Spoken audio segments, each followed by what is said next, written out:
오늘 하나님께서 저희들에게 주시는 말씀은 우리 신약 성경 마태복음 6장 9절 말씀부터 13절에 있는 말씀입니다. 마태복음 6장 6절에서 13절의 말씀을 제가 봉독합니다. 하나님의 말씀을 경청하시기 바랍니다. 그러므로 너희는 이렇게 기도하라. 하늘에 계신 우리 아버지여, 이름이 거룩히 여김을 받으시오며 나라가 임하옵시며 뜻이 하늘에서 이루어진 것 같이 땅에서도 이루어지이다.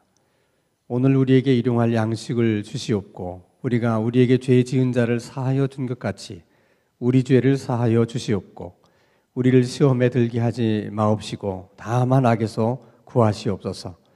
나라와 권세와 영광이 아버지께 영원히 있사옵나이다. 아멘. 우리나라에서 살고 있는 많은 외국인들 가운데도 우리나라 사람들처럼 아주 말을 잘하는 분들이 꽤 많이 계신 것 같아요. 그래서 한 번은 그런 사람들만 뽑아서 토크쇼를 하는 TV 프로그램이 있었습니다. 다 자기네 나라가 다른데 어쩌면 그렇게 한국말을 유창하게 하는지 어머나 이 감탄사가 절로 나올 정도로 정말 한국말을 잘합니다. 근데 참 흥미로운 것은 그들 가운데 경상도에서 살았던 사람들은 경상도 사투리로 한국말을 하고 전라도에서 살았던 사람들은 전라도 사투리로 한국말을 하는 거예요. 아니, 외국인들이 한국말을 유창하게 하는 것도 굉장히 흥미로운 일인데 경상도 액센트를 넣어가면서 경상도 사투리를 얘기를 하니까 얼마나 우습겠습니까? 보는 사람마다 다 그냥 아주 껄껄껄하면 웃습니다. 근데 한참 웃다 보니까 문득 이런 생각이 들었어요. 사람이라고 하는 것은 어디서 누구에게 배우느냐 하는 것이 참 중요하구나. 그러니까 경상도에서 말을 배웠기 때문에 경상도 어투에다가 또 경상도 사투리를 쓰는 거고, 전라도에서 말을 배웠기 때문에 전라도 어투와 전라도 사투리를 쓰는 거구나. 너무 평범한 얘기 같지만은 굉장히 중요하다는 생각을 했어요. 그러니까 결국 우리가 어디서 누구에게 배우느냐 하는 것이 중요한 거죠. 사람은 어쩔 수 없이 배운 대로 말하게 되고 배운 대로 말할 수밖에 없는 겁니다. 그것이 어떻게 언어만 그러겠어요. 우리들의 신앙생활도 그렇고 또 우리의 기도생활도 그렇고 모든 것이 다 마찬가지입니다. 그래서 예수님이 왜 그처럼 바리새인들과 서기관들을 못마땅하고 그들을 만나기만 하면 질책을 하고 또 그들에게 심한 그런 말들을 하셨을까? 주님이 그들을 보면 나름대로 열심히 있어요. 다른 사람들이 잘 하지 못하는 기도도 열심히 합니다. 근데 보니까 사람들에게 보이려고 기도하고 또 중언부언하면서 기도하고 잘못된 기도를 하거든요. 문제는 그들은 잘못된 기도를 한다는 그 자체가 그 사람들의 문제만으로 끝나는 게 아니라는 거예요. 왜냐하면 많은 백성들이 그들에게 가르침을 받기 때문에 그들을 본받아서 그런 식으로 기도를 배우게 되거든요. 그래서 유독히 예수님이 그 바리새인들과 서기관들을 질책을 하신 것입니다. 이것은 그들만의 얘기가 아니에요. 우리들의 신앙생활 속에서도 먼저 예수 믿는 사람들이 어떤 모습으로 신앙생활을 하느냐 하는 것이 대단히 중요해요. 왜냐하면 그 다음에 예수 믿는 사람들은 결국 그보다 먼저 예수 믿는 사람들이 생활하는 것을 보고 그걸 본받아서 저렇게 신앙생활을 하는가 보다. 그렇게 자연히 배우게 되지 않겠습니까? 그래서 항상 다른 사람들에게 가르치는 위치에 있는 사람, 목사라든지 장로라든지 뭐 권사님이라든지 뭐 안수 집사님이라든지 이런 분들의 그 역할이라는 것이 굉장히 중요한 거예요.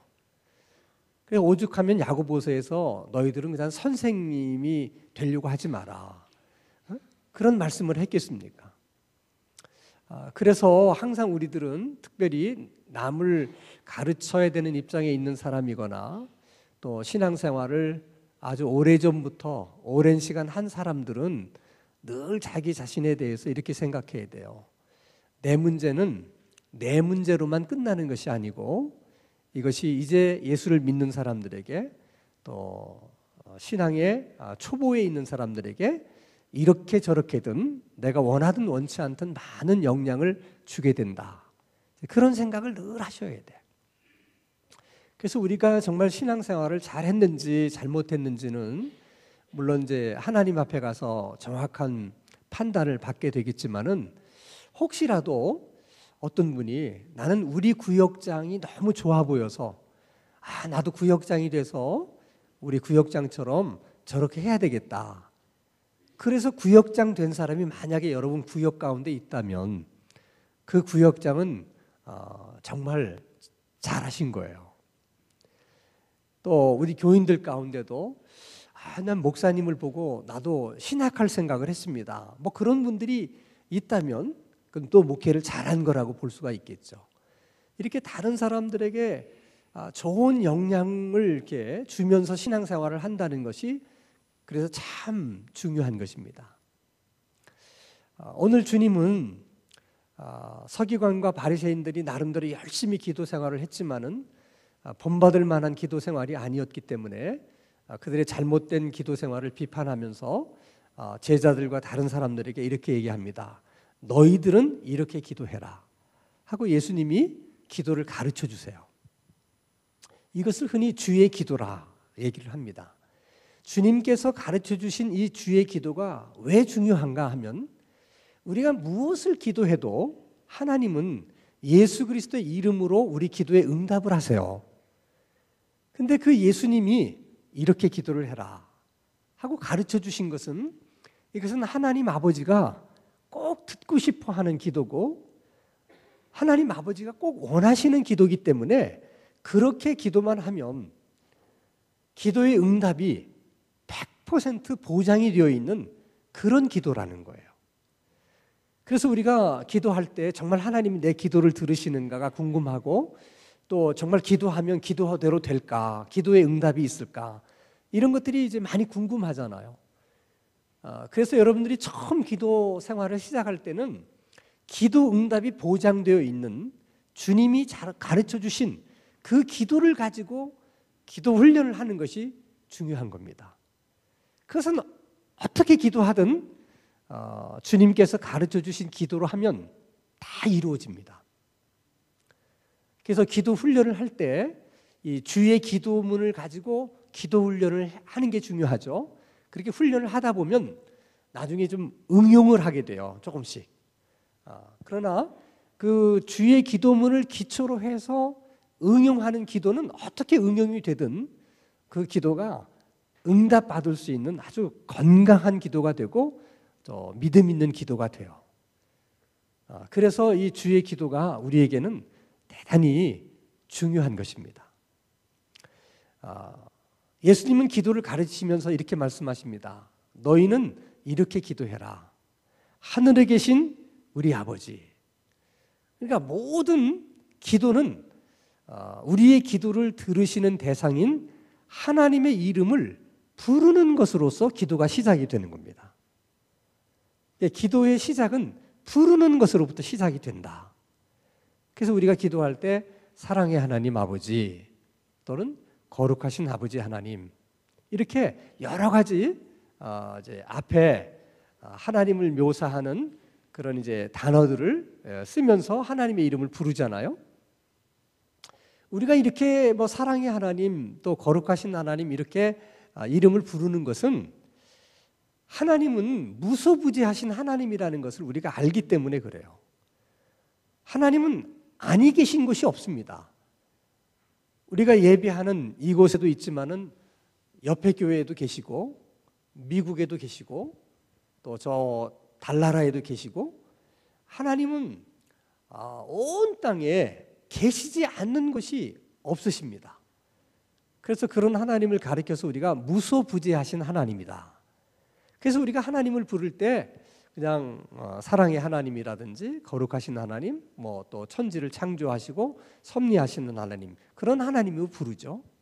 근데 예수님은 하나님을 부르라고 그럴 때 뭐라고 부르라고 그러냐면 하늘에 계신 아버지라고, 하늘에 계신 하나님이라고 부르라, 이렇게 가르칩니다. 왜 특별히 하늘에 계신 하나님이라고 그렇게 부르라고 하시는가?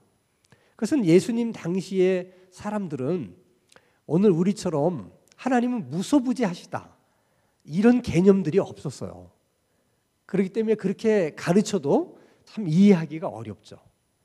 게다가 주변에 이방인들은 다 자기들이 섬기는 신들을 이렇게 형상으로 만들어서 어딘가에 두었기 때문에 네가 믿는 신이 어딨냐 이렇게 물어보면 금방 가리킬 수가 있어요.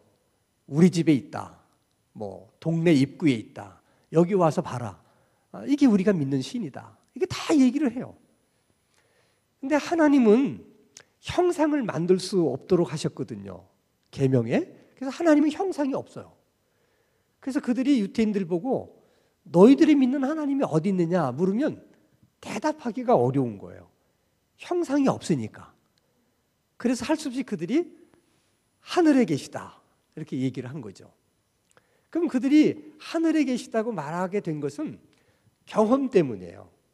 자, 출애굽을 할 때 매일처럼 만나가 내렸는데 만나가 어디서 내려왔어요? 하늘에서 내려온 거죠. 그럼 그 만나는 누가 주셨어요? 하나님이 주셨어요. 그러니까 하나님은 어디 계신 분이야? 하늘에. 그렇게 쉽게 생각하는 거죠. 또 재물을 놓고 하나님께서 참 신이시면 이 재물을 연락하여 주시옵소서. 기도할 때 하늘에서 불이 확 내려와서 그 재물을 다 살라버립니다. 불이 어디서 내려와요? 하늘에서. 이 불은 누가 보내신 불이야? 하나님이.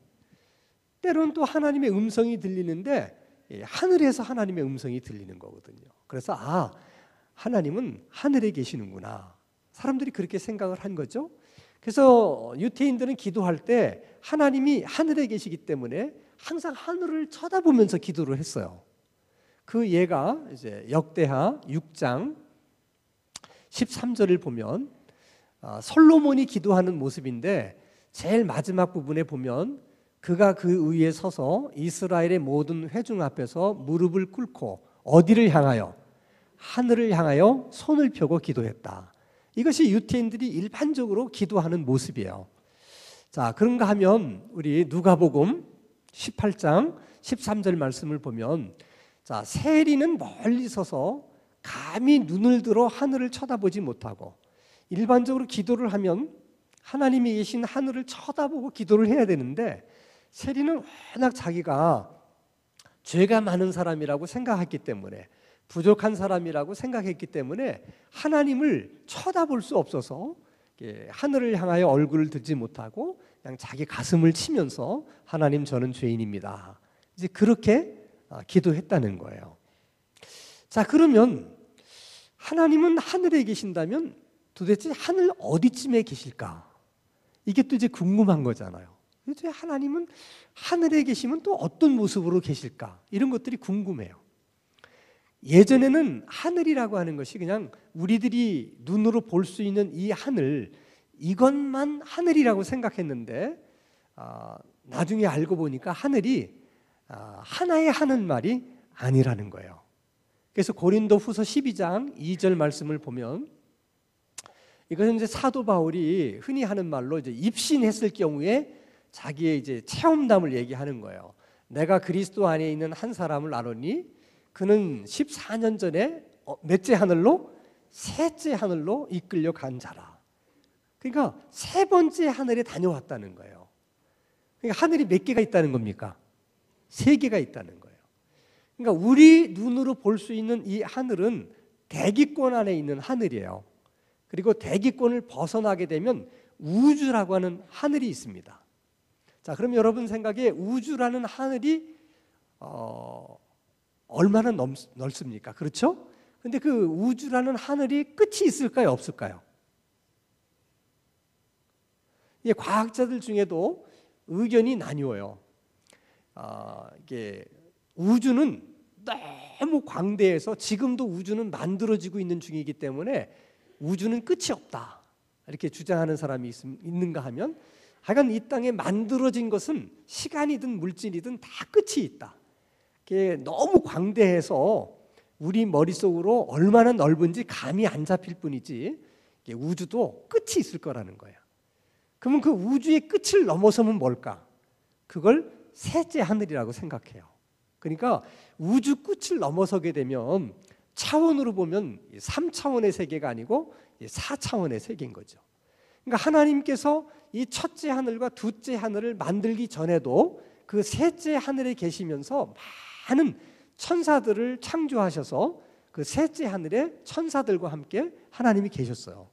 근데 그 천사들 중에 일부가 하나님 앞에 이제 반역을 했기 때문에 하나님이 그 셋째 하늘에서 그들을 쫓아내요. 그 타락한 천사들을 쫓아냅니다. 그 타락한 천사들이 그 셋째 하늘에서 쫓겨나서 지금 어디에 있느냐? 둘째 하늘과 첫째 하늘에 있습니다. 그래서 성경은 그 마귀들을 가르쳐서 공중 권세를 잡은 자들이라 그렇게 얘기를 해요. 그러니까 셋째 하늘에는 악한 자들이 없는 거죠. 다 쫓아냈기 때문에. 근데 우리가 살고 있는 이 세상에는 그 악한 영이 실제로 존재하고 있는 거예요. 우리와 더불어 이제 같이 살아가게 되는 것입니다. 자, 중요한 것은 왜 기도할 때 하나님의 이름을 부르는 것으로 기도를 시작하게 하셨을까? 그것은 하나님의 이름을 부르면서 스스로를 생각해 보라는 거예요. 나는 지금 누구에게 기도하고 있는 것일까? 그리고 나의 기도를 들으시는 그 대상은 누구인가?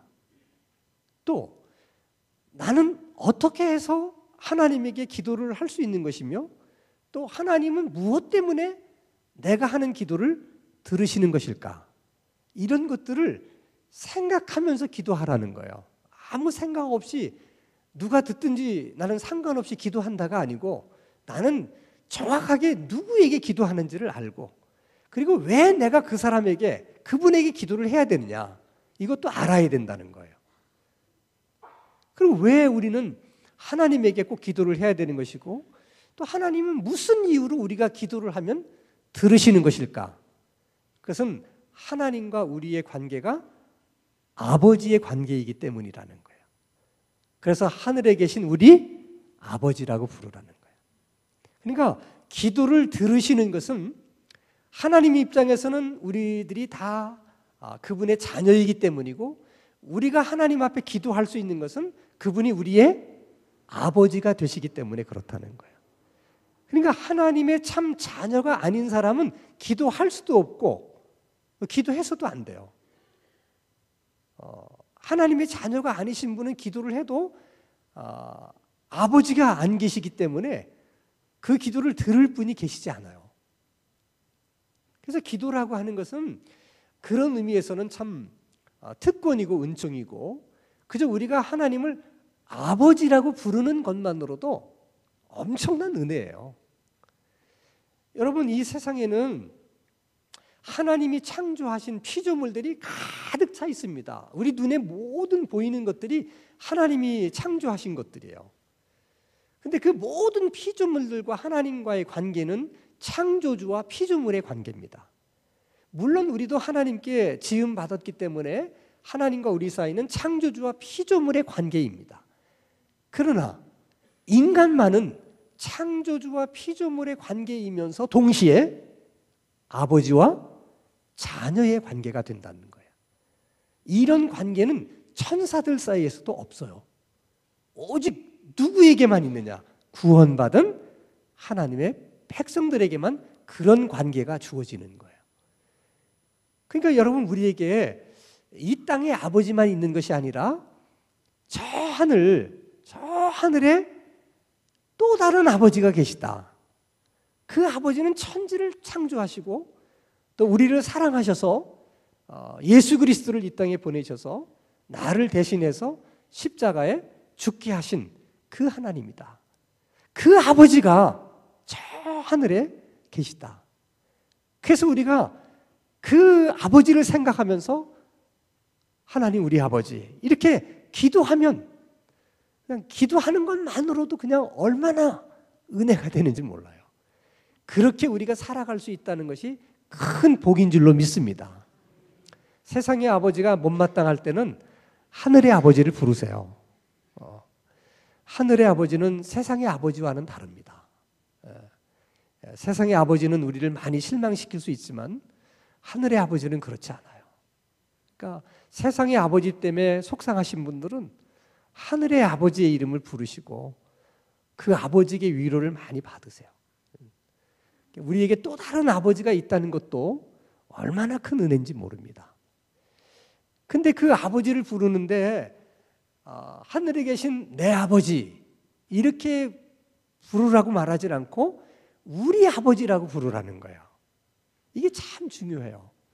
기독교 신앙이 가지고 있는 가장 중요한 특징 중에 하나는 개인보다는 공동체를 우선하고 개인보다는 공동체를 중요하게 생각하는 그런 신앙을 갖고 있는 것이 기독교라는 거예요. 자, 예를 들면 하나님의 백성들이 한 사람 한 사람이 모여서 하나님의 백성을 이루는 것처럼 구원받은 한 사람 한 사람이 모여서 교회를 만드는 거예요. 그 한 사람 한 사람도 소중하지만 그 한 사람 한 사람이 모여서 만든 교회가 그 한 사람보다는 더 소중하다는 거예요. 그래서 여러분, 기독교 신앙은 전부 다 우리가 개인적으로 예수 그리스도를 믿어서 구원을 받아요. 구원은 개인적으로 받는 것이지만은 신앙생활은 개인적으로 하는 게 아닙니다.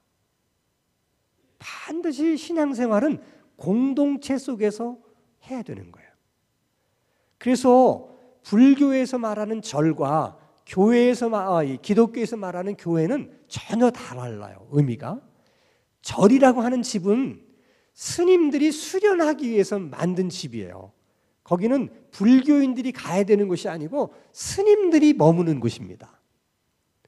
교회는 목사님들이 신앙 수련을 위해서 만든 집이 아니고 예수 그리스도를 믿어서 구원받은 우리들이 이곳에 모여서 신앙생활을 하기 위해서 만든 집이에요. 그러니까 신앙생활은 절대 혼자서 할 수 있다 없다? 없습니다. 많은 사람들이 교회가 못마땅해서 난 교회를 안 나오고 집에서 TV 켜놓고 CBS 방송을 보면 거기 뭐 목사님도 나오고 다 나오니까 그렇게 예배를 드린다. 이거는 아주 정말 교회에 나오기 어려울 때라든지 몸이 아파서 집에 있어야만 된다든지 그러면 편법적으로 그렇게 한두 번은 예배할 수 있지만은 그렇게 예배하는 건 예배가 아니에요. 그건 기독교 신앙이 아닙니다. 예배는 반드시 구원받은 사람들이 모인 이 신앙의 공동체에서 이렇게 함께 모여서 드리는 예배가 참다운 예배예요.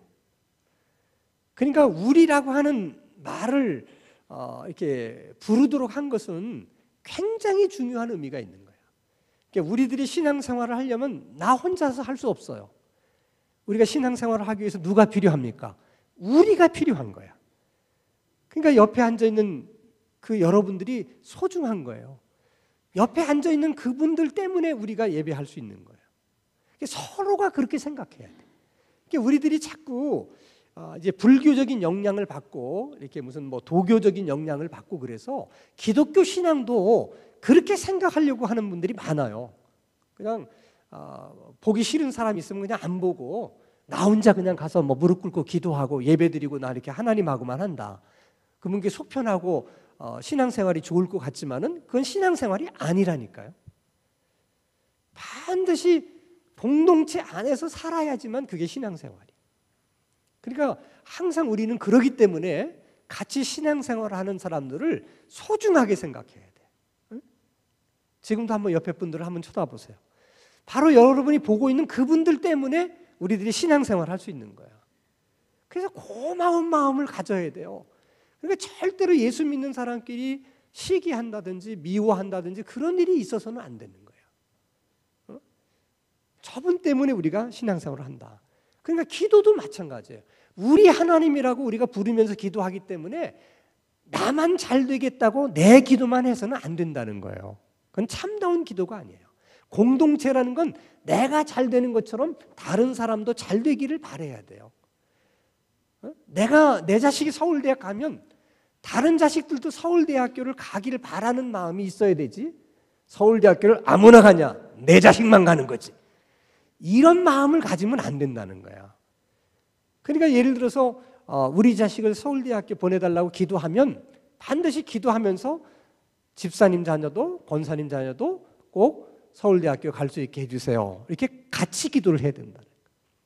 그래서 모든 크리스찬들의 기도 가운데는 우리라고 하는 이 호칭 때문에 나만의 기도가 아닌 반드시 중보 기도를 더불어 같이 해야 되는 거예요. 항상 그래야 돼요. 내가 힘들면 내 힘든 것만 위해서 기도하지 말고 또 힘들어하는 다른 성도들을 생각하면서 그들에게도 하나님께서 똑같은 위로를 주시고 힘을 주시고 길을 열어주십시오. 그렇게 서로가 그렇게 기도를 해야 된다는 거예요. 그게 우리가 주의 기도에서 배울 수 있는 첫 번째 일이에요. 두 번째 일은 하나님의 이름이 거룩히 여김을 받기를 원합니다 하는 거죠. 여러분, 하나님의 이름이 거룩히 여김을 받으려고 하면 방법은 하나밖에 없어요. 그 하나님을 믿는 우리들이 거룩한 삶을 통해서 하나님의 이름이 거룩히 여김을 받게 되는 겁니다. 그러니까 하나님의 이름이 거룩히 여김을 받기를 원합니다 하는 기도 속에는 하나님, 그렇게 될 수 있도록 우리들이 거룩한 삶을 살 수 있게 해주세요. 우리들의 거룩한 삶을 통해서 하나님의 이름이 거룩히 여김을 받기를 원합니다. 그런 간구가 들어가 있는 거예요. 쉽게 얘기하면 예수 믿는 우리 스스로도 하나님의 이름을 아무 생각 없이 부르거나 하나님의 이름을 헛된 데 이용해 먹으면 안 되겠지만은 우리들의 삶이 정말 예수 믿는 사람의 삶처럼 그런 삶을 살아서 믿지 않는 사람이 역시 예수 믿는 사람은 다르구나, 교회 다니는 사람은 뭐가 달라도 다르구나, 그들이 그렇게 말하는 것이 바로 하나님의 이름을 거룩하게 하시는 거거든요. 근데 그러지 않고 이번에도 예수 믿는 것들이야? 이런 얘기를 듣게 되면 이거는 하나님을 욕되게 하는 거예요. 우리가 우리 스스로가 거룩한 삶을 살지 않고 어떻게 하나님의 이름이 거룩히 여김을 받으실 수 있겠습니까? 그러니까 이 기도 하나하나가 굉장히 우리에게는 참 무거운 기도죠. 그렇지만은 이거는 100% 응답이 보장되어 있는 기도이기 때문에 두려워하지 말고 그렇게 기도하라는 거야. 그렇게 기도하면 하나님이 그렇게 해주신다, 안 해주신다? 해주신다는 거야. 하나님이 거룩히 여김을 받기 위해서라도 우리들을 그렇게 살 수 있도록 하나님이 은혜를 주신다는 것이죠. 두 번째는 나라가 임해달라, 나라가 임하옵소서. 하나님의 나라를 말하는 거죠. 임한다는 건 어디서부터 임하는 거예요? 하늘에서부터 임하는 거예요. 셋째 하늘에서부터 이렇게 임하는 것이죠. 나라라고 하는 것은 백성도 있어야 되고 또 영토도 있어야 되고 주권도 있어야 되는데, 여기서 말하는 하나님의 나라의 개념은 주권의 개념이에요. 통치의 개념입니다. 하나님이 셋째 하늘을 온전히 통치하신 것처럼 이 둘째 하늘에서도 첫째 하늘에서도 하나님이 그렇게 통치를 해 주십시오 하는 기도입니다. 그 얘기는 둘째 하늘과 이 첫째 하늘은 아직도 하나님의 통치가 완벽하게 이루어지지 않았어요. 왜냐? 타락한 천사들이 쫓겨나서 지금 이곳에 있거든요. 또 그 타락한 천사들의 미혹에 넘어가서 그 타락한 천사를 추종하는 믿지 않는 많은 사람들이 있잖아요. 그들은 아직도 하나님의 통치나 이런 다스림을 거부하고 하나님의 통치를 따라 살려고 하지 않는 사람들이에요. 자, 하나님의 입장에서는 둘째 하늘과 이 첫째 하늘에 하나님이 창조한 모든 피조물들은 다 하나님의 통치를 받으며 살아요. 예를 들어서 여러분, 지구라는 별만 하더라도 한 번도 그 지구라는 별이 태양을 돌 때 궤도를 이탈하는 적이 없어요. 항상 자기 위치를 지키면서 창조되었을 때 그 역할을 그대로 감당합니다. 모든 피조물들이 그래요. 그러니까 하지 않는 피조물이 딱 하나 있는데 그게 마귀들하고 다른 하나는 그 마귀의 유혹에 넘어간 사람들만 따르지 않는 거예요. 자, 그런데 그러면 어떻게 하나님의 나라가 통치가 그 사람들 가운데도 임할 수 있느냐?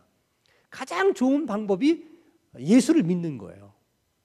자, 우리가 예수님을 이제 우리가 구주로 고백하고 예수님을 믿는다는 것은 우리 입장에서는 구원받아서 하나님의 자녀가 되는 것이고 천국에 가는 것이지만은 하나님의 입장에서는 우리를 다스리시고 통치하시기 위한 거예요.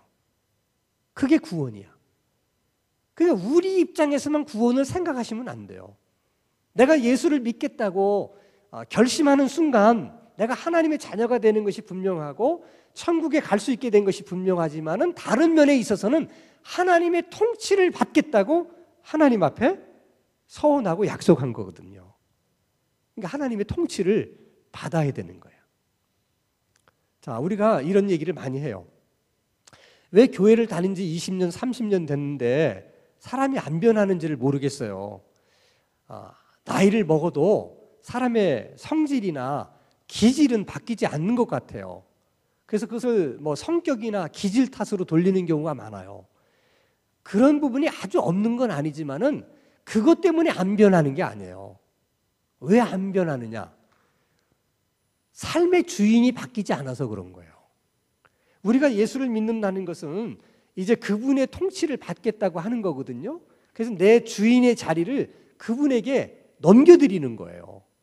자, 예를 들어서 내가 주인일 때는 주일날 교회가 뭐 나오고 싶지 않다. 집에서 더 늦잠을 잤으면 좋겠다. 그래서 내가 그냥 안 나오고 늦잠을 자요. 그 문제가 없어요. 왜? 내가 주인이니까. 내가 주인이니까 주인이 하고 싶은 대로 그냥 한 거죠. 자, 그런데 예수님이 주인이에요. 그럼 난 교회 가고 싶지 않아요. 근데 예수님이 가라. 그럼 가야 돼요, 안 가야 돼요? 가야 돼요, 안 가야 돼요? 가야 돼요. 왜? 주인이 바뀌었으니까. 근데 주인이 바뀌었는데도 가기 싫으면 안 간다는 거야. 그것은 궁극적으로 말하면 뭐냐면 주인이 안 바뀐 거예요. 여러분, 우리나라 대통령이 한 번 이렇게 바뀌면 나라가 얼마나 많이 바뀝니까? 이렇게 대통령 한 사람이 바뀌면 나라 여러 면이 바뀌어요. 안 바뀔 수가 없는 거예요. 근데 우리 삶에 나의 삶의 주인이 바뀌었는데 바뀌지를 않는다. 그럼 말이 안 되는 거예요. 그것은 둘 중에 하나인데 주인이 안 바뀌었거나 주인이 바뀌기는 했는데 우리가 주인 대접을 안 하는 거죠. 응? 주인이 우리 안에 계신데 어느 방에다 감금시켜 놓고 여전히 내가 주인 노릇을 하는 거예요. 이건 사실 여러분 믿지 않는 사람보다 악한 거예요. 차라리 믿지 않는 사람은 자기가 주인이니까 뭐 자기 마음대로 한다는데 누가 뭐라고 그러겠어요. 근데 주님을 오시라고 하고 이제부터는 내가 주인이 아니라 주님이 주인이시라고 다 나의 모든 고난을 이양하겠다고 다 그렇게 약속해 놓고 예수님 영접해 놓고 그리고서 그것을 넘기지 않고 여전히 내가 주인 노릇한다는 것은 그것은 사실은 심각한 문제입니다. 우리는 이 기도를 드릴 때마다 내 안에서 정말 주님이 주인이신가? 내 삶의 영역이 많잖아요. 근데 어떤 분들은 시간이라고 하는 영역은 주님이 주인 노릇을 해. 물질이라고 하는 영역은 여전히 여기는 또 내가 주인이야. 그런 것들이 많아요. 그러니까 그 기도를 드릴 때마다 내 삶의 영역에서 아직도 내가 주인 노릇하고 있는 영역은 어떤 곳이 있는가? 그 기도를 드릴 때마다 생각해내고 하나님, 여기도 아직은 제가 주인 노릇을 하고 있네요. 잘못했어요, 주님. 여기도 주님이 다스려 주시고 이 부분도 주님이 통치해 주세요. 그렇게 기도해야 되는 거예요. 본인이 그렇게 기도할 뿐만 아니라 하나님 저를 통치하신 것처럼 우리 가정에도 주님이 주인이 되어주셔서 우리 가정을 통치해 주시고 우리 교회도 주님이 주인이 되셔서 통치해 주시고 더 나아가서 우리 사회도 이 나라도 주님이 주인 되어서 통치해 주십시오 하는 기도를 드려야 된다. 언제까지? 주님이 재림하시는 그날까지. 근데 그런 날이 온다 안 온다? 온다는 거예요. 그러니까 이 기도는 100% 응답이 보장되어 있는 기도예요. 그렇게 기도하면 그런 날이 오는 거예요. 그런 날이. 그 주기도문이라고 하는 것이 단순한 기도가 아니라 우리에게 많은 것을 생각하게 하는 기도예요. 이제 또 한 가지는 하늘에서의 뜻이 땅에서도 이루어지게 해달라는 기도예요. 그 하나님의 뜻이라는 건 간단해요. 하나님이 세상을 창조하셨을 때 그 본래 가져오셨던 의도대로 모든 것이 다시 복원되고 회복되기를 원하는 것이 하나님의 뜻이에요. 그래서 범죄한 에덴 동산이 다시 처음과 같은 에덴 동산으로 회복하는 것이 하나님이 궁극적으로 가지신 뜻입니다. 그래서 세상은 그쪽 방향으로 가고 있는 거예요. 그걸 위해서 우리가 끊임없이 기도하라는 거예요. 그러면 세상은 그렇게 흘러가도록 되어 있고 하나님은 그렇게 하실 것이기 때문에 그러면 우리는 그 일을 위해서 무엇을 할 수 있을 것인가? 그리고 내가 무엇을 해야 되는가? 하는 것을 생각하면서 그 일에 참여하면서 우리가 살아야 된다는 거죠. 자, 그러면 하나님의 뜻은 긍정적인 뜻은 회복이 되는 것인데 그 회복되는 과정 속에서 필요한 것들을 성경에서 여러 가지로 말씀을 하세요. 자, 먼저 한번 우리 말씀 보겠습니다. 데살로니가전서 4장 3절입니다. 자, 하나님의 뜻은 이것이니 너희의 뭐라고요? 거룩함이다. 7절 하나님이 우리를 부르심은 부정하게 하심이 아니요 뭐하게? 거룩하게. 그러니까 타락한 인간을 다시 거룩하게 만드는 거, 이게 회복시키는 것이 하나님의 본래의 뜻이라는 거야. 그러니까 우리가 그렇게 살아야 된다는 거야. 궁극적으로는 거룩하게 살아야 된다 하는 거죠. 자, 데살로니가 5장 16절에서 18절 같이 한번 읽습니다. 시작.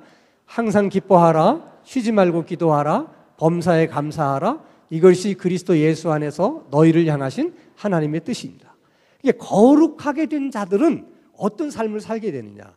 에덴 동산에서 문제가 없었을 때 그 동산에서 살던 사람들은 어떻게 살았을까? 항상 기뻐하고 쉬지 말고 기도하고 범사에 감사하면서 살아가는 삶이었을 거라는 거예요. 우리가 그런 삶으로 간다는 거야. 그러니까 이 땅에서도 그렇게 살도록 하라는 거야. 그렇게 살도록. 자, 요한복음 베드로전서 3장 17절 같이 한번 읽습니다. 시작. 선을 행함으로 고난받는 것이 하나님의 뜻일진데 악을 행함으로 고난받는 것보다 나으니라.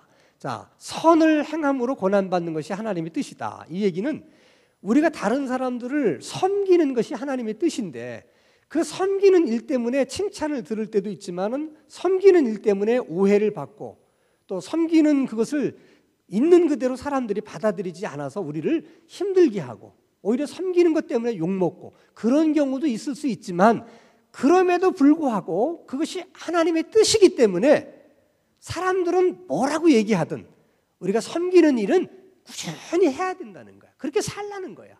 욕먹는다고 안 한다든지 이러지 말고 그것이 뜻이니까.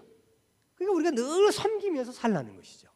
자, 요한복음 6장 39절 40절 또 한번 같이 읽습니다. 시작.